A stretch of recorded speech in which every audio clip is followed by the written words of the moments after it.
Now, how y'all doing? First of all, this is my quiet place. If you don't have one, I suggest you get one.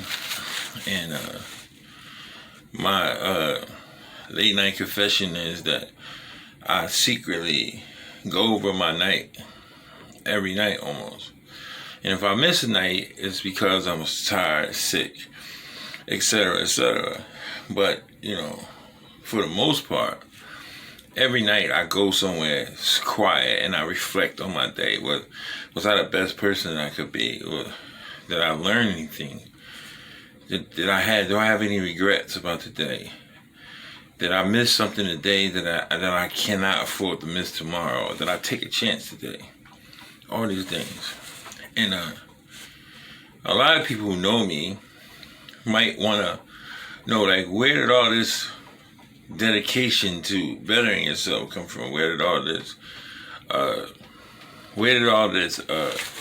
desire to be like something that you frowned upon? I guess you could say a holy moly, or every time I talk, you hear the word God, even when I'm cussing. Like, my walk with God is my walk.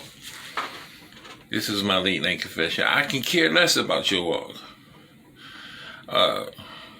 People say all the time that I give them the feeling of listening to a preacher.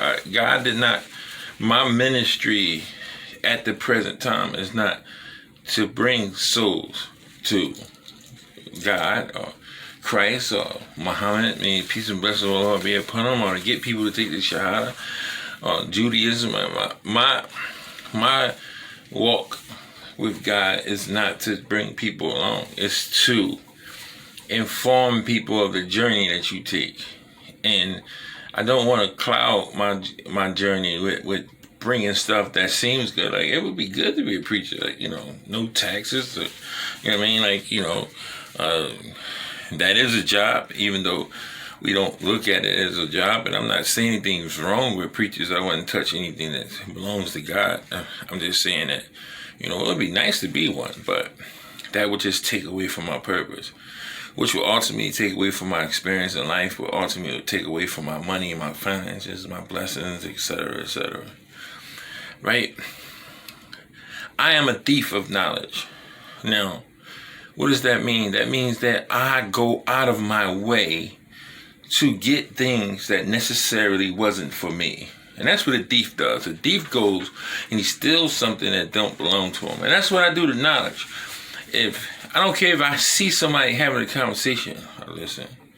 If I hear them talking about something, they got something to do with something, I listen. It ain't got nothing to do with me, but I'm still going to listen. I'm not going to comment or do nothing, but I'm going to listen. And I was over at this chick house, and she was watching regular stuff. And it just so happened Jay-Z came on there. And I remember something that he said. It stick to me. Like I can recall what this man said word for word, because he spoke something into me that, and he ain't no preacher, but he said something to me that was like, whoa, he said when he walk in a room, he never changed.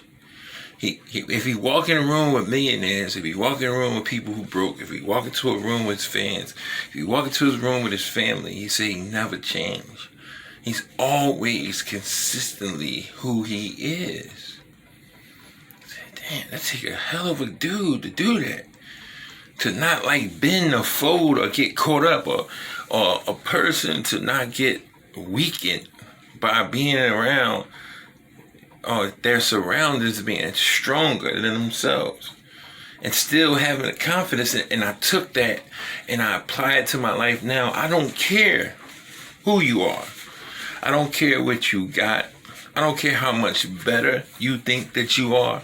I am going to say what's up. I'm shaking your hand. If it wasn't for this COVID virus, I'm going to look you in your eyes, and anything that we talk about, I'm going to talk to you just like I would talk to anyone else. Because you ain't supposed to be a good person. See, this is the catch. Some people saying, oh man, you dumb.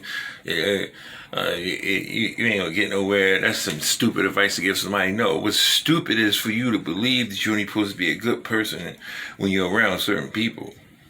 See? Threw you right off. You weren't expecting that, was you?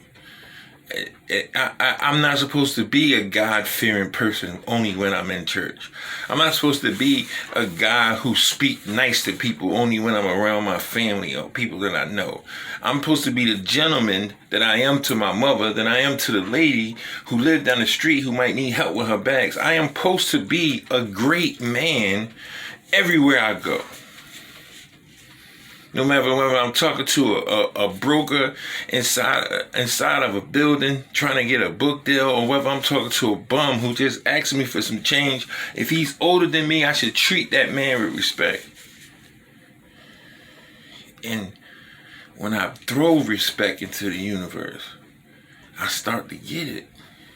People don't look at me like Decopbo, the dude who sell pills and who do this and who do that. And he's like people ask me advice. Like, damn. You know, and it don't gotta be you. See, this how let me say something about God.